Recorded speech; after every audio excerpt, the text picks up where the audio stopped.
ஓம் சாந்தி 7/3/2025 காலை முரளி. முரளியின் சாரம். பாபா சொல்கிறார், இனிமையான குழந்தைகளே, இது அனாதியான, துவக்கமும் முடிவும் அற்ற, அழிவற்ற, ஏற்கனவே உருவாக்கப்பட்ட நாடகமாகும். இதில் எந்த காட்சி கடந்து விட்டதோ அது மீண்டும் கல்பத்திற்கு பிறகுதான் திரும்ப நடைபெறும். எனவே எப்பொழுதும் கவலையற்று இருங்கள். கேள்வி: இந்த உலகம் தன்னுடைய தமோ பிரதானமான நிலையை அடைந்து விட்டது என்பதற்கான அடையாளங்கள் என்ன? பதில்: நாளுக்கு நாள் துன்பங்கள் அதிகமாகிக் கொண்டே இருக்கின்றன. எவ்வளவு பயங்கரமான போரின் சூழ்நிலை நடந்து கொண்டிருக்கிறது. திருடர்கள் எப்படி அடிதடியில் இறங்கி கொள்ளையடித்து செல்கிறார்கள். பருவம் தவறி மழை பெய்து கொண்டே இருக்கிறது. எவ்வளவு நஷ்டம் ஏற்பட்டு விடுகிறது. இவை எல்லாமே தமோ பிரதான நிலையின் அடையாள சின்னங்களாகும். தமோ பிரதான இயற்கை துக்கம் தந்து கொண்டே இருக்கிறது. குழந்தைகளாகிய நீங்கள் நாடகத்தின் இரகசியத்தை அறிவீர்கள். எனவே நத்திங் நியூ, எதுவும் புதிதல்ல என்று கூறுகிறீர்கள். ஓம் சாந்தி. இப்பொழுது குழந்தைகளாகிய உங்கள் மீது ஞான மழை பொழிந்து கொண்டிருக்கிறது. நீங்கள் சங்கம யுகத்தினர். பிற மனிதர்கள் அனைவருமே கலியுகத்தினர் ஆவார்கள். இச்சமயத்தில் உலகத்தில் அநேக வழிகள் மற்றும் கொள்கைகள் உள்ளன. குழந்தைகளாகிய உங்களுடையதோ ஒரே ஒரு வழியாகும். அந்த ஒரே ஒரு வழி பகவானிடமிருந்துதான் கிடைக்கிறது.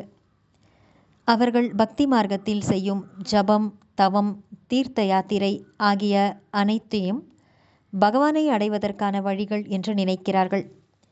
பக்திக்கு பிறகுதான் பகவான் கிடைப்பார் என்று கூறுகிறார்கள். ஆனால் பக்தி எப்பொழுது ஆரம்பமாகிறது மற்றும் எதுவரை நடக்கிறது என்பது அவர்களுக்கு தெரியவே தெரியாது. பக்தியினால் பகவான் கிடைப்பார் என்று மட்டும் சொல்லிவிடுகிறார்கள். எனவே அநேக விதமான பக்தி செய்து கொண்டே வருகிறார்கள். பரம்பரை பரம்பரையாக நாங்கள் பக்தி செய்து கொண்டே வருகிறோம் என்பதையும் தாங்களே புரிந்திருக்கிறார்கள். ஒரு நாள் அவசியம் பகவான் கிடைப்பார். ஏதாவது ஒரு ரூபத்திலே கிடைப்பார். என்ன செய்வார்? அவசியம் சத்கதி தருவார். ஏனென்றால் அவர் இருப்பதே அனைவருக்கும் சத்கதி தரும் வள்ளலாக. பகவான் யார், எப்பொழுது வருவார், இதுவும் அறியாமல் இருக்கிறார்கள். மகிமையை மட்டும் விதவிதமாக அவருக்காக பாடுகிறார்கள்.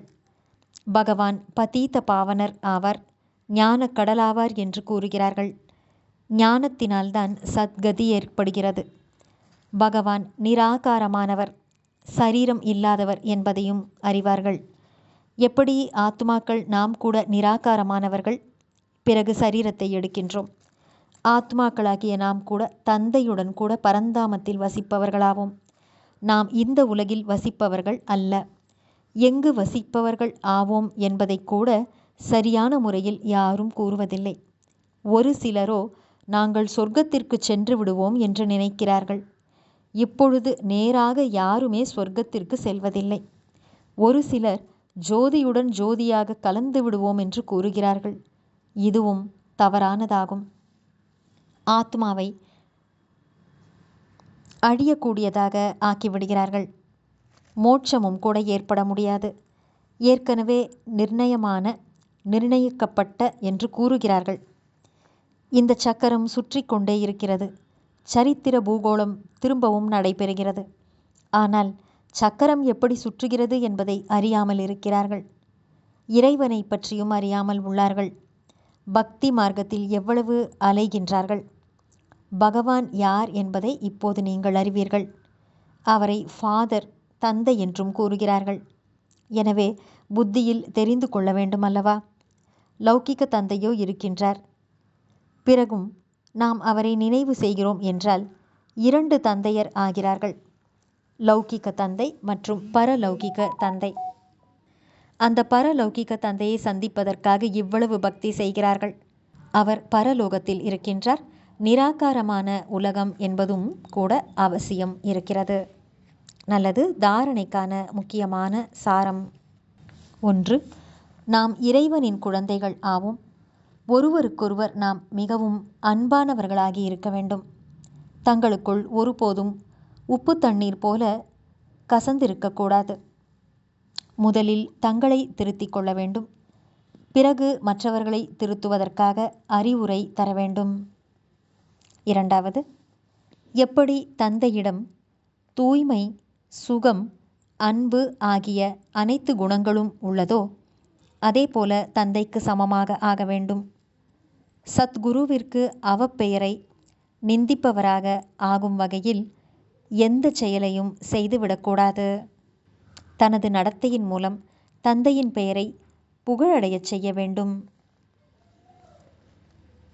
வரதானம்: தந்தை மற்றும் பிராப்தியின் நினைவின் மூலம் சதா ஊக்கம் மற்றும் உற்சாகத்துடன் இருக்கக்கூடிய ஏக்ரஸ் நிலையில் இருக்கும் உறுதியானவர் ஆகுக.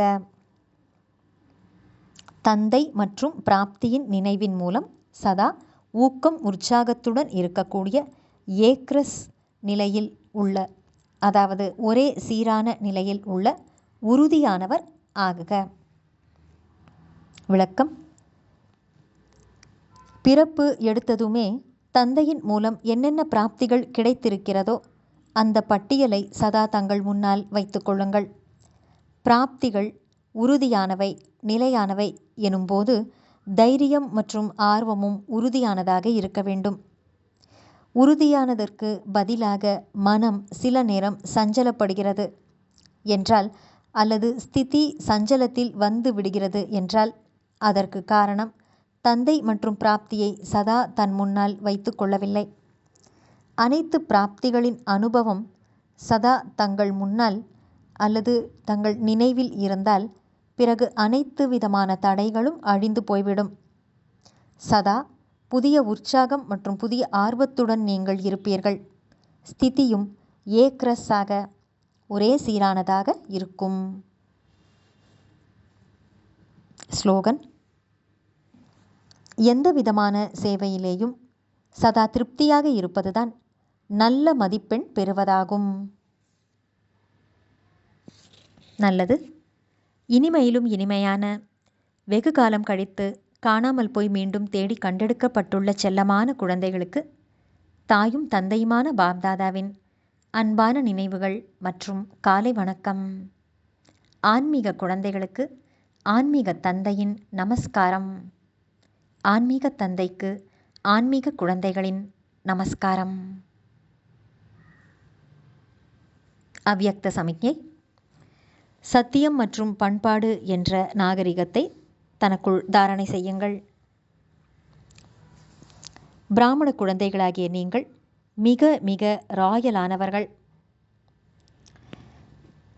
உங்களுடைய முகம் மற்றும் நடத்தை இரண்டுமே சத்தியத்தின் பண்பாட்டை அனுபவம் செய்ய வைக்க வேண்டும். ராயல் ஆத்மாக்களை பண்பாட்டின் தேவி என்று கூறுவார்கள். அவர்களுடைய பேச்சு, பார்வை, சாப்பிடுவது, அருந்துவது, எழுந்திருப்பது, அமர்ந்து கொள்வது, ஒவ்வொரு காரியத்திலேயும் பண்பாடு, சத்தியம் தானாகவே தென்படும். நான் சத்தியத்தை நிரூபித்து கொண்டிருக்கின்றேன், ஆனால் பண்பாடு இல்லை என்று இருக்கக்கூடாது.